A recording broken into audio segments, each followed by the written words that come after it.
If you want a high employee engagement score, then just pay your workforce really, really well and give your people total job security while demanding very little from them. Make sure you satisfy every request they make for additional resources and, of course, allow them to take time off whenever they want.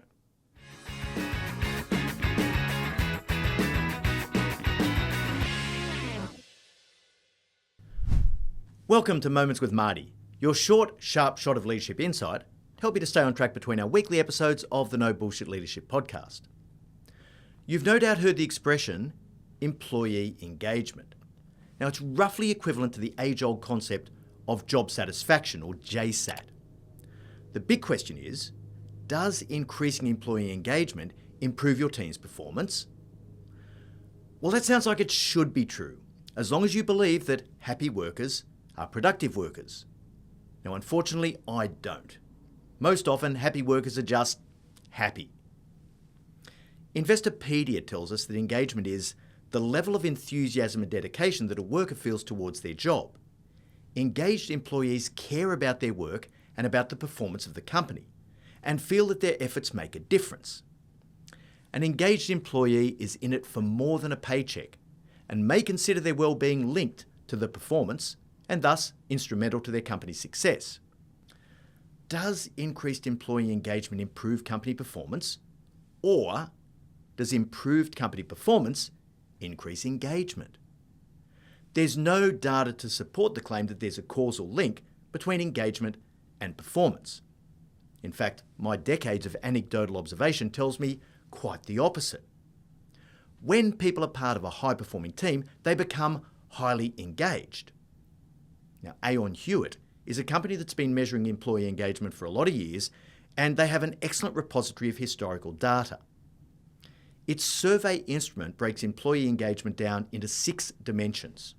The first is work, the second is people, the third is opportunities, the fourth, total reward, the fifth is company practices, and finally, the sixth is quality of life. So let's just say we set out to improve these 6 dimensions and lift the engagement score of our team in the expectation that this would in turn lift team performance.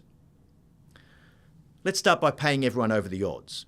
That would boost the score for the total rewards dimension. Unrivaled job security would boost the score for the quality of life dimension.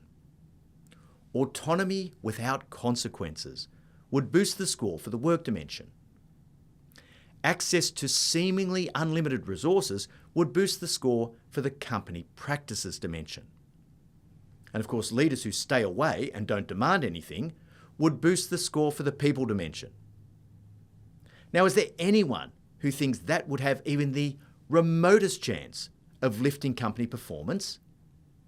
The secret sauce is not engagement, it's culture. And culture is defined simply as the way we do things around here. And of course, it can be measured too. The difference with culture is that you can measure the right things, the things that correlate directly to performance, without relying on that spurious link between happiness and productivity, which we often take for granted.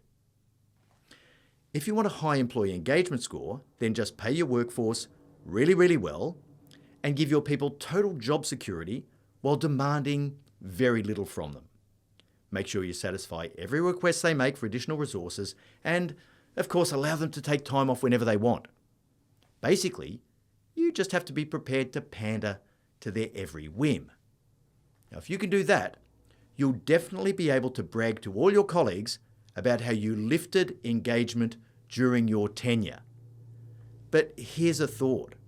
Perhaps you should also be keeping an eye on the company's financial performance. That way you can just measure how far it plummets during that same time period. For more depth on this insight, have a listen to episode 199 of the No Bullshit Leadership podcast, Employee Engagement. We'll leave a link in the show notes. I really hope you enjoyed this moment and that it gives you that extra little spark to be a no bullshit leader.